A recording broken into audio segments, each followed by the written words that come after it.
చక్కని సీతకి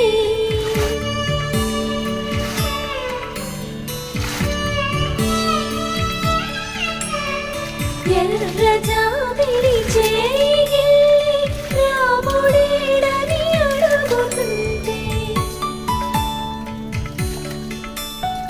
చూడలేదని పెదవి చెప్పే చెప్పలేవని కనులు చెప్పే నల్ల పూసై